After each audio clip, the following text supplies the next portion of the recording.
अस्सलाम वालेकुम। आफाक फारूकी नए प्रोग्राम के साथ आपके सामने हूं। इमरजेंसी में दूसरा वीडियो कहना चाहिए कि आपने सुप्रीम कोर्ट का फैसला सुन लिया होगा कि एज पर एक्सपेक्टेशन कि जनाब पांचों जजों ने पुराना फैसला कालादम करार दे दिया कि एक जज की बुनियाद पर, एक की राय की बुनियाद पर यह नहीं फैसला दिया जा सकता कि वोट भी नहीं देगा और डिसीड भी हो जाएगा। ये इख्तियार जज का नहीं, ये पार्टी के सरबराह का है। और अली जफर पीटीआई की तरफ से, खान साहब की तरफ से बाइकाट कर गए, मगर अदालत की मामलत कर रहे थे और पीटीआई के वकील लग रहे थे। उनके जो आर्गूमेंट थे, मैं उसमें तो नहीं जाऊंगा डिटेल में, मगर ये जरूर बताऊंगा कि बार बार फाइज ईसा कहते रहे कि ये जमहूरियत है। आप कहीं और मिसाल दिखा सकते हैं दुनिया में कि डिसीड भी होगा और वोट भी नहीं देगा? और ये सच बात है कि दुनिया की किसी जमहूरियत में कहीं ऐसा नहीं। और अमेरिका जैसे मुल्क में तो आप अपनी पार्टी के खिलाफ भी वोट दे सकते हैं। यही जो आज के सिटिंग प्रेसिडेंट हैं जो बाइडन, इन्होंने इराक वार के सिलसिले में अपनी पार्टी के खिलाफ वोट किया था और एक 90s में भी इन्होंने, मुझे याद नहीं है कि हेल्थ बिल के हवाले से था या मुझे जहन में नहीं है, मैं कोई एग्जूरेट नहीं करना चाहता, मगर ये वोट दे चुके हैं लोग। और अक्सर हो जाता है ऐसा, जो सेनेट है वो कभी बैलेंस इन मानों में नहीं रही कि अक्सरियत किसी एक के पास बड़ी हो और कोई बड़ी तरमीम या बिल आ रहा हो कि गो के इस पर डेमोक्रेट जो है वो अक्सरियत में है, मगर 63 वोट वहां पर भी चाहिए होते हैं कि अगर कोई बड़ा वो लेकर आना हो। बहरहाल मैं उस मुशराफियों में नहीं जाऊंगा। तो फैसला तो आ गया और वक्त से पहले आ गया। अब जो है लतीफ खोसा की एक प्रेस कॉन्फ्रेंस का जिक्र करूंगा जो मीडिया पर बैन थी, जो नहीं दिखाई गई, ये यूट्यूब से पता चला। उन्होंने कहा कि जी सबसे इंपॉर्टेंट बात तो यह है कि इस केस को सुनने के लिए तो बेंच बनाया ही नहीं गया था। ये तो एक दूसरा केस था, ये 63 है तो उसमें शामिल किया गया जबरदस्ती, ताकि ये मसला हल करके और हमारे पीटीआई के लोगों को बांधा, खरीदा, तोड़ा जा सके और अक्सरियत बनाकर तरमीम जो लाना चाहते हैं वो लेकर आए। तो मुझे बड़ी हंसी आई कि बात तो सही कह रहे, ऐसा ही हो रहा है, मगर मुझे याद आया कि 3.5 साल की हुकूमत में मुत्तहदा कहती थी तन्हाई में, फिर जब खेल खत्म हो गया तो ओपनली कहती थी कि हमें तो रस्सियों से बांधकर ले जाकर हुकूमत के सामने डाला गया था। और खान साहब कहते थे वोट लेना होता था तो फैज अमीर से, एजेंसियों से कालें करवानी पड़ती थी, डरा धमका के। तो भाई नया क्या है? कौन से ह्यूमन राइट्स आपने दिए थे जो आज आप ह्यूमन राइट्स की बातें करते हैं, पूरी दुनिया में शोर मचा रहे हैं? आज आपको आईन याद आ रहा है? गिरेबानों में झांकें, शर्म करें। और लतीफ खोसा जैसे 80 साल के बूढ़े बेशरम, अब मैं बहुत ही इंटेंशनली कह रहा हूं बेशरम, सारी उम्र कहीं रहे, ओहदे की खातिर जब माइनस हो गए, कहीं किसी काबिल नहीं रहे, तो आके खड़े हो गए।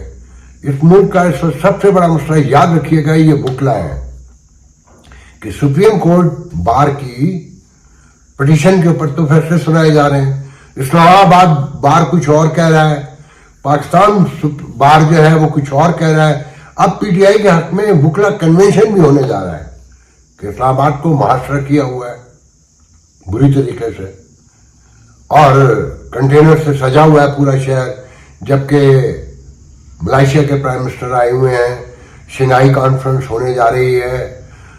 आज फैसल वाडा ने भी बड़ी एक इम्पॉर्टेंट प्रेस कॉन्फ्रेंस की है और उन्होंने भी यही साबित करने की कोशिश की है कि ये सिर्फ इख्तिदार का खेल है। आज इन्हें प्राइम मिनिस्टर बना दें, इन्हें इख्तिदार दे दें, इन्हें माफी 9 मई से दे दें तो मामला ठीक हो जाएगा। और ये खासा वो है कि जो नईमुल हक जैसे बेहतरीन दोस्त जो इनके लिए शीशा पिलाई हुई दीवार की तरह खड़े रहते थे, उनके जनाजे में भी नहीं गया। मेरी माँ के जनाजे में भी नहीं गए, और अरशद शरीफ जो इनकी वजह से, इनके कहने पे बाहर गया, उसके जनाजे पे भी नहीं गए। तो फैसल वाडा आप बड़े मासूम हैं, हम जैसे लोग जो यहाँ रहते भी नहीं, उन्हें भी पता था कि हफीजुल्लाह नियाजी, जिनका बेटा एहसन नियाजी नाम है ना, हसाम नियाजी, जो जेल में है खान साहब की वजह से, मामू के प्यार में, हफीजुल्लाह नियाजी की लड़ाई क्या है, इनके बाप के जनाजे में नहीं गए थे, फर्स्ट कजन, बचपन के दोस्त, और पीटीआई बनाने में जिनका बहुत बड़ा हिस्सा, उनके बाप के जनाजे में नहीं गए थे। और तो और सुनिए, ये अपने बाप के जनाजे में भी बड़ी मुश्किल से शामिल हुए थे, जाए पूछने किसी से। और दुनिया में कहाँ होता है कि मैं अपनी माँ के नाम पे कोई चीज बनाना चाहता हूं तो लोगों से चंदा करूं, कि मैं अपनी माँ के नाम पर एक मेमोरियल हॉस्पिटल बनाना चाहता हूं या कोई भी काम करना चाहता हूं तो लोग मुझे चंदा दें। इस मुल्क में जो जो फ्रॉड हो रहे हैं ना, जब तारीख लिखी जाएगी तो दुनिया हैरान रह जाएगी। बात यह है कि मोरलिटी खत्म हो गई है। फैसल वाडा ने बिल्कुल दुरुस्त कहा है कि इस्लामाबाद को सीज जो रोजाना किया जाता है उसे अब खत्म करना चाहिए। इस मुल्क को बचाना है और चलाना है। जिस मुल्क का कैपिटल ही बंद हो वहां कौन आना पसंद करेगा? और फिर एक ऐसे नाजुक मौके पर जब पूरी दुनिया जमा होने जा रही हो, हेड ऑफ द कंट्री आ रहे हो और यहाँ धरने की तैयारियां हो। उन्होंने ठीक कहा फैसल वाला ने कि ये चाहते हैं वहां जमा हो, वहां हुल्लड़बाजी हो, फिर गोली चले, ये इनके लोग मरे, इनकी क्या खान साहब के बेटे तो नहीं आएंगे ना यहाँ, वो तो वहां लंदन में ऐश कर रहे हैं। इन सबके बच्चे ऐश करते हैं बिलावल के अलावा। वो यहाँ रहता है, फिर भी काम करता है, दौड़ता भागता है, अपनी जान अपनी माँ की कुर्बानी दे चुका, मामू की कुर्बानी दे चुका, नाना की कुर्बानी दे चुका, अपनी जान हथेली पे लेके फिरता है। जो सच है वो कहना चाहिए। उनकी करप्शन, उनकी तासुबात सब अपनी जगह, मगर जो मौजूद है उसे इंडोर्स करना पड़ेगा। तो खान साहब के अपने बेटे तो आएंगे नहीं, दूसरों के बच्चे आएंगे, और एक वो गुंडा पाला हुआ है। ये भी दुरुस्त कहा फैसल वाडा ने कि उससे ज्यादा कोई गुंडा आ जाए, बदमाश आ जाए अमीन सलाउद्दीन से, तो उसे चीफ मिनिस्टर बना देंगे। और ये कौन सा मुल्क है कि दो सूबों की पुलिस आमने सामने आंखों में आंखें डाले खड़ी है, एक कुछ कह रही है, दूसरी कुछ कह रही है। मतलब पश्तून पुलिस, केपी पुलिस कोई पाकिस्तान से बाहर की पुलिस है या पंजाब की पुलिस? बिल्कुल सही बात है कि वो बाहर की पुलिस है कि वो एक दूसरे से दस्तों गिरेबा हो एक आदमी के कहने पर और उसके खुशामदी टट्टुओं के कहने पर। अकेले में वो कुछ और बातें करते हो, सामने कुछ और बातें करते हो। कौन से ह्यूमन राइट भाई? कौन सा आइन जो तुम्हें फायदा पहुंचाता है, जो तुम्हारे लिए बनाया गया है कि तुम जब चाहो सेनेट में नंबर चेंज करवा दो, कॉल करवा के, जिसे चाहो उठवा लो, जिसे चाहे मरवा दो। तुम्हारी आंखों के नीचे हो रहा था सब कुछ। छोड़ दे बुशरा बीबी के फैज ने, हमीद ने, जो वो कौन सा सिटी तामीराती कंपनी थी उसे लूटा था, मारा था, हसन रजा आब्दी का कत्ल हुआ था, वो तो सब पता था ना सबको। अपने बच्चे महफूज रहे, दूसरों के ना रहे, वो मरे इनके लिए। मैं आप लोगों से सिर्फ एक बात कहने के लिए मैं ये वीडियो बना रहा हूं। सब जाए, स्टेटस को है इस मुल्क में, एस्टैब्लिशमेंट का कंट्रोल है, यहाँ कोई जमहूरियत नहीं है। जाए कोई नया शायद इनकलाब आ जाए, मगर खान साहब से पूछे पहले कि आपका एजेंडा क्या है, आप बताएं ना। इकोनॉमिक क्या एजेंडा आपके पास? आपके पास स्ट्रक्चर को दुरुस्त करने के लिए, स्टेट के जो इंस्टीट्यूट टूट गए उसको दुरुस्त करने के लिए वो कौन सी रिफॉर्म है जो आप लेकर आएंगे? पहले पूछे ना कि आपकी जिंदगी में क्या तब्दीली आएगी। कई को 20 साल का लाइसेंस दिया गया, खान साहब उसके सबसे बड़े हिमायती थे। उसका मेन ऑनर जो पहला था वो खान साहब का बड़ी था, उनका फंड देने वालों में सब में था। आज फिर हेयरिंग हुई है 51 पैसे की, 3 रुपए 9 पैसे की पहले से पड़ी है, और रोज पैसे बढ़ते हैं और लोड शेडिंग अलग होती है, पैसे पूरे वसूल होते हैं। तो खान साहब से पहले पूछे ना आप लोग तो पता चले।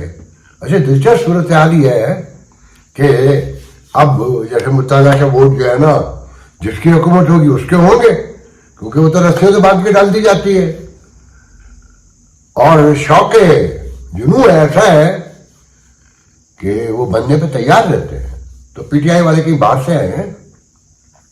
अब मौलाना फजल रहमान ने भी प्रेस कॉन्फ्रेंस की है कि धरना तो नहीं होना चाहिए इस्लामाबाद में, कि बड़ी खुशी की बात है, कितनी बड़ी कॉन्फ्रेंस यहाँ हो रही है, दुनिया के लोग आ रहे हैं, उनके सामने तमाशा नहीं लगना चाहिए, और मैं पीटीआई से बात भी करूंगा, मगर तरमीम के साथ नहीं खड़ा हूं मैं।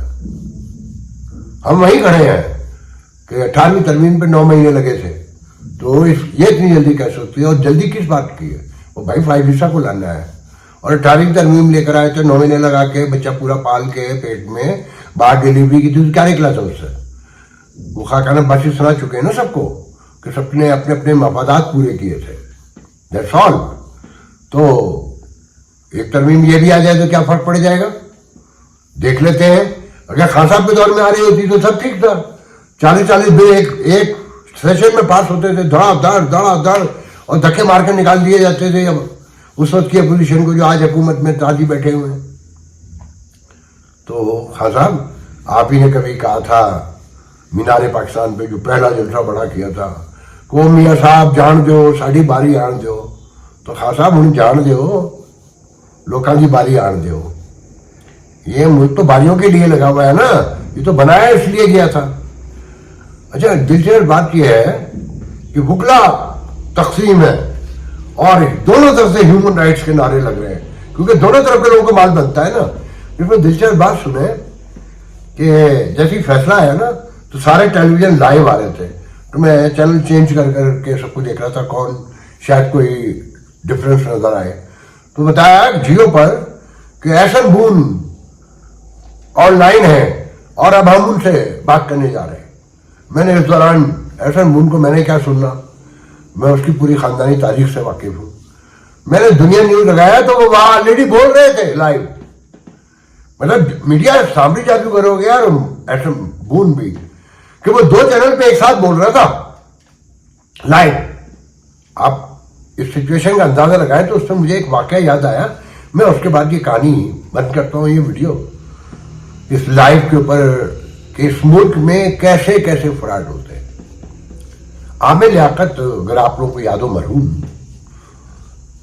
हज पर शो किया करते थे सऊदी अरब से लाइव, ईमान को मुनव्वर रखने के लिए, जोश लाने के लिए, वलवला बढ़ाने के लिए, अकीदत मजीद गहरी करने के लिए। तो एक हज के मौके पर वो न्यूयॉर्क में लॉन्ग आइलैंड में मेरे घर के आसपास बराबर में एक घर में सो रहे थे। चैनल खोला उनका तो वो वहां सऊदी अरब से लाइव आ रहे थे, वो लॉन्ग आइलैंड के घर में सो रहे थे। मगर वो लाइव भी आ रहे थे, मतलब पिछले साल की रिकॉर्डिंग चलाई जा रही थी लाइव बताकर। तो एक ऐसे फ्रॉड मुल्क में जहां कोई बेसिक अखलाकियाती ना हो, वहां फायजिसा के चले जाने से, मंसूर शाह के आने से कोई फर्क पड़ सकता है? या इनमें से किसी पर ईमान लाया जा सकता है कि सुप्रीम कोर्ट बार जो है वो बहुत अच्छी है और इस्लामाबाद बहुत बुरी है, और इस्लामाबाद बहुत अच्छी है और पाकिस्तान बार काउंसिल बहुत बुरी है? इन वकीलों के किस्से जो छोटे वकील हैं ना, जो पीछे रह गए, उनसे खुद जाके सुनना है तो आपको अंदाजा होगा। तो बहरहाल अब मौलाना फजल रहमान साहब, आप भी सुन लें, आपके बाप जरूरत नहीं रही है, तरमीम पास हो गई है, 20 सीट होंगे ना ज्यादा, 2-2, 4-4 अरब रुपए में कितने 5 वोट है ना आपके, इससे ज्यादा तो नहीं है ना, खरीद लिए जाएंगे, 25-30 अरब में सारा खेल हो जाएगा, तरमीम पास हो जाएगी और आप देखते रह जाएंगे, आपकी वैल्यू भी जीरो हो जाएगी और आपके लिए बेहतर भी यही है। वरना अगर आपने साथ दिया तो दहशतगर्द आपको मार देंगे, जो खान साहब के बड़े MIT है, और खान साहब से ताल्लुकात और खराब हो जाएंगे, फिर मुल्ला डीजल के नारे लगने शुरू हो जाएंगे। तो कौम को मुबारक हो, फायजिसा आप पर छाए रहेंगे, उनका साया आप पर कायम रहेगा। मजीद 3 साल कॉन्स्टिट्यूशनल कोर्ट भी बन जाएगी, मर्जी का और जज भी आ जाएंगे। तो आखिरी बात کہ دلچسپ بات یہ ہے کہ دنیا بھر میں جب اپیل آتی ہے نظر ثانی کی تو وہی بینڈ سنتا ہے اکثر جس نے یہ فیصلہ دیا ہوتا ہے کہ بھائی نئے آرگومنٹ کی روشنی میں گنجائش تو نکلتی ہے نا. اس بینچ میں کوئی بھی وہ جج نہیں تھا اور ایک ایڈاک جج بھی بیٹھا ہوا تھا اور فیصلہ ہو گیا. اور کتنی جلدی ہو گیا, کل ہیئرنگ شروع ہوئی, آج فارغ کر دیا اور گھر بھیج دیا.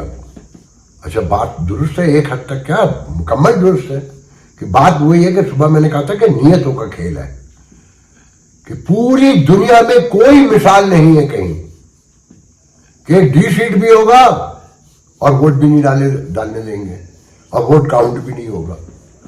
تو فیصلہ تو غلط ہی تھا نا, وہ بھی کسی کے حق میں دیا گیا تھا.